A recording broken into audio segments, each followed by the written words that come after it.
ጽናት ውሸት ነው፣ ሴቲቱንም አይቻታለሁ አለች። ሊባኖስም እንዲህ አይነት ሴት እዚህ ግቢ እንደሌለች ደጋግሜ ነገርኩሽ ተይኝ ስትላት ጽናት መከራከሩ ቢሰለቻት ጸጥ ብላ ጣሪያውን ማየት ጀመረች። ሰላም ጤና ይስጥልኝ ውድ ቤተሰቦቼ፣ እንዴት አላችሁ? እንዴት ቆያችሁ? የፈጣሪ ሰላም ብዝት ትርፍርፍ ይበላችሁ እያልኩኝ ቀደም ብዬ ያስደመጥኳችሁ ጽናት ክፍል 23 መጨረሻው ነበር። ዛሬ ደግሞ ክፍል 24ን የምንቀጥል ይሆናል። መልካም ቆይታ ቤተሰቦቼ።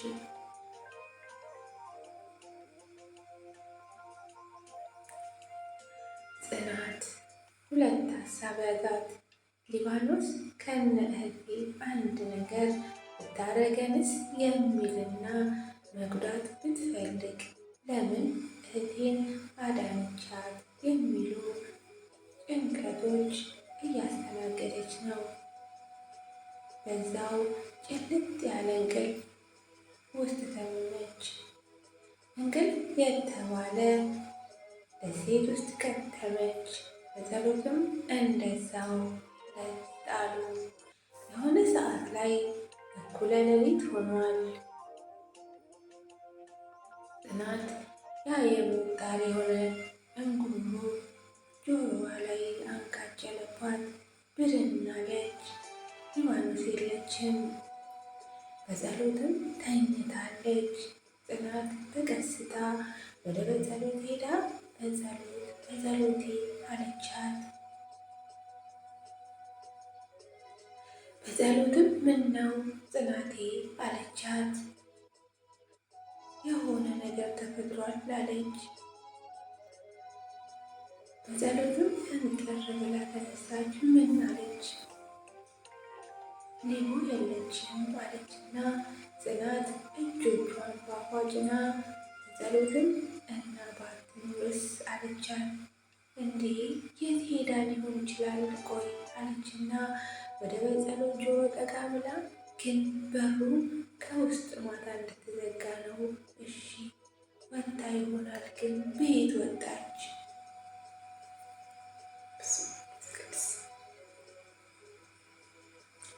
በበር ከሆነስ በሩን ከውስጥ ማን ዘጋው አለች። አሁን በጸሎትም በጣም መፍራት ጀመረች። ምናልባት በእንቅልፍ ልብሽ ከፍተሽላት እረስተሹ ነው የሚሆነው ጽናትዬ አለቻት። በጸሎት ግራ ቢገባት ከውጭ አንድ ድምፅ ተሰማ። ሙታን የት ናችሁ የሚል ምንድን ነው የምንሰማው? አለች በጸሎት።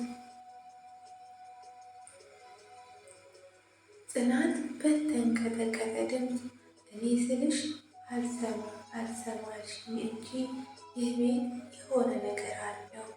እሺ አሁን ምን ይሻለናል? አለቻት። በጸሎትም በፍርሃት እኔ አላውቅም አለች። በድጋሚ ከውጪ ሙታን የት ናችሁ አለ በጣም ቀጭን ድምፅ ጮክ ባለ አንደበት። ጽናት ደርቃ በድን ሆና ቀረች። በጸሎትም ሙታን ሆነች። ሙታን አለች ቃሉን ረገጥ አድርጋ።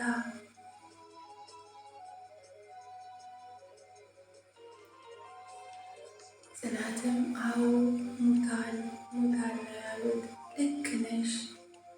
በጸሎቴ ልቤ ሊፈነዳ ነው። ምን ይሻላል? ኧረ ወይኔ አለች። በድንገት አንድ ከእንቅልፉ የነቃ ድምፅ ምንድን ነው አለ። ጽናት በድንጋጤ ዘላ በጸሎት አልጋ ላይ ወጣች። ጽናት ተኝታበት ከነበረበት አልጋ ግርጌ ሊባኖስ ቀና አለች። ጽናት ደነገጠች። እንዲህ ይሁን አንቺ ቆይ የት ነበርሽ? አለቻት እየተርበተበተች። በጸሎትም ግራ ተጋብታ እንዴ ቆይ ምን እየተፈጠረ ነው አለች። ሊባኖስ በጽናት ሁኔታ ግራ ተጋብታ ሚጢጥየዋ ምንድን ነው የሆንሽው? እየተንቀጠቀጥሽና በፍርሃት ዓይን እያየሽኝ ያለሽው ቆይ ለምንድን ነው አለቻት። በጸሎት የጽናትን እጅ ጥብቅ አድርጋ ይዘዋለች። ሊባኖስ አሁን ይበልጥ ግራ በተጋባ አስተያየት እያየቻት በጸሎቴ አንቺስ ለምንድን ነው ቆይ የጽናትን እጅ እንዲያድርገሽ ያልሽው አለቻት።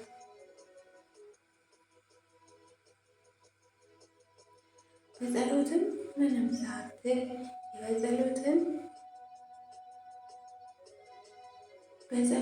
ምንም ሳትል በቶሎ የጽናትን እጅ ለቀቀችው።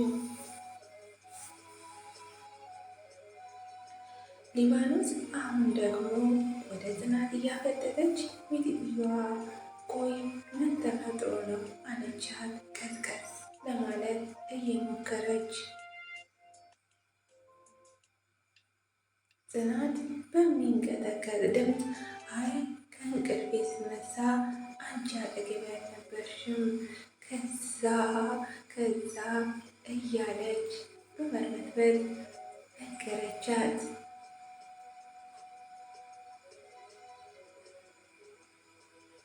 የተሰማትን ስሜት ከፈጠረባት ጭንቀት ጋር ደምራ ነገረቻት። ጽናት ንግግሯን ያቆመችው ሊባኖስ ሙታን ማን እንደሆኑ በመጠየቅ ነው። ሊባኖስ ግን አይ ጆሯችሁ ነው በሉ አሁን ተኙ እኔም ልተኛ ብላ ወደ ጽናት ግርጌ ሄዳ ተኛች። ጽናትም ረጅም ደቂቃዎች በጸሎት ቅፍ ከቆየች በኋላ ከበጸሎት አልጋ ተነስታ ሊቡ ትራስ አለሽ ብላ ስትሄድ ሊባኖስ የለችም።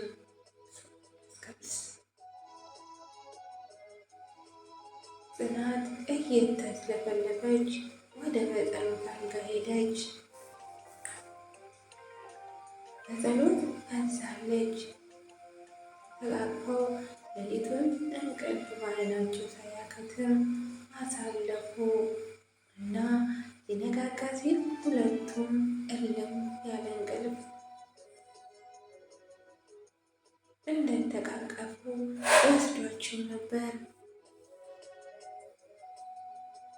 ጠዋት ቀድማ የተነሳችው በጸሎት ይህን እንግዲህ ክፍል ጽናት ክፍል 24 ላይ ያበቃል። እንግዲህ ቀጣይ ደግሞ እንደሚፈጠር የምናየው ይሆናል። ወደ ቤተሰቦች እንግዲህ ታሪኩ ደስ ካላችሁ ግንዛቤ ይሰጣል ብላችሁ ካመናችሁ ላይክ፣ ኮሜንት፣ ሼር፣ ሰብስክራይብ እያደረጋችሁ አበረታቱኝ። ሰላማችሁ ብዝት ይበልልኝ። መልካም ቆይታ